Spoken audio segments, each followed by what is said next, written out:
Welcome to session 5 of the Lawson Fuses Fuse Masterclass. Today we're going to be talking about the Fuse standards, what their requirements are and what their purpose is. First of all, let's explain exactly what a standard is. It's basically a document that provides a consistent and repeatable way of doing things. This ensures that products and systems meet minimum safety and performance requirements.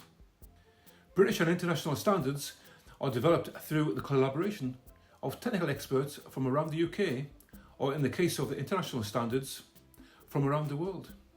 The plan is to reflect a consensus on best practices which are then published for the benefit of anybody designing or using fuses. There are 3 different ranges of standards for fuses within the UK. First, we have IEC standards. These are worldwide. IEC is an organisation that develops the standards. The full name is International Electrotechnical Commission. That's why we call them IEC.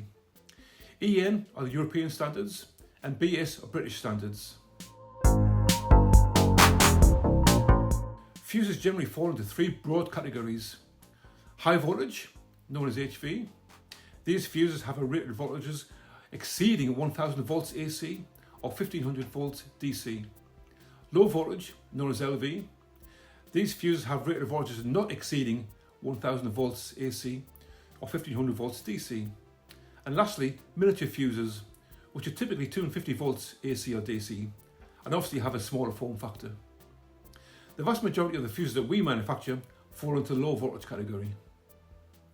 The IEC have developed standards for all fuses, but the low voltage fuses are represented by the IEC 60269 series. All low voltage fuses will be included within this IEC 60269 series of 7 standards. The format is that the main document number is IEC 60269 and the relevant part number is shown after a dash. So IEC 60269-2 is a standard IEC 60269 part 2.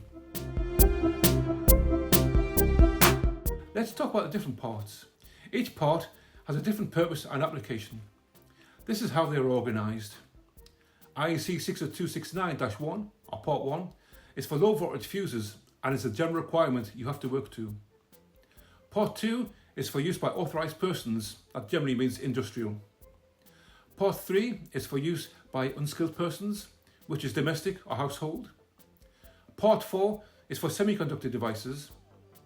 Part 5 is actually guidance for low voltage fuses and how to apply the various sections. It's a very helpful document. Part 6 is for solar voltaic energy systems and Part 7 is for batteries. Part 1, 60269-1, is always required for every fuse component. This is the reference standard that you need to apply for all fuses. After this, other parts are used as supplementary requirements.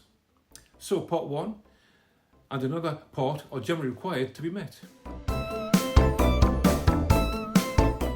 The other part you need depends on the application or type of fuse you are using or designing. So, for example, a household cutout, you will need to refer to IEC 60269-1 and Part 3, as Part 3 is a standard for supplementary requirements for domestic products.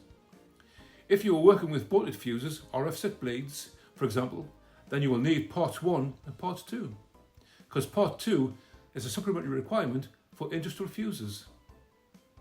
You all know what the markings on the fuse links mean now. When we put the numbers on the fuses, we generally don't put Part 1 or 60269-1 as it's a mandatory requirement and it's a given. We generally only put a supplementary part of the standard on the components. Another really popular question is what are the differences between IEC 60269 and the British and European standards? The UK has had its own fuse standard for a long time. BS 88 was first released in 1919 and there were a few other minor BS fuse standards. The standard was released to create a unified specification for fuses within the UK, even 100 years ago. BS 88 is still in place today, although it is getting phased out to be in line with the European fuse standards. The good news is that BS 88 and the European standards simply align with the IEC standards. The only difference is that we in the UK and the EU remove the sections of the IEC standards that do not apply to us. So BS88-2 is pretty much exactly the same as IEC 60269-2, except that the sections that are not applicable to us have been removed. Whilst BS88 used to be a standalone standard, it has now been integrated into the IEC EN BS 60269 series of standards. For the people who grew up with BS88, it's not an issue, as the various parts are still aligned with the 60269 series. So, working to the standards, it lets all companies comply to a set of rules so that the products are consistent and can be accepted between different countries and different suppliers without any need for modification. Okay, that's it for today's session. I hope you found it interesting. Next session, I will be going into how the fuses are referenced within the standards and talk a bit about other standards, other BS fuse standards. Don't forget to follow, share and comment. Thanks very much. Bye.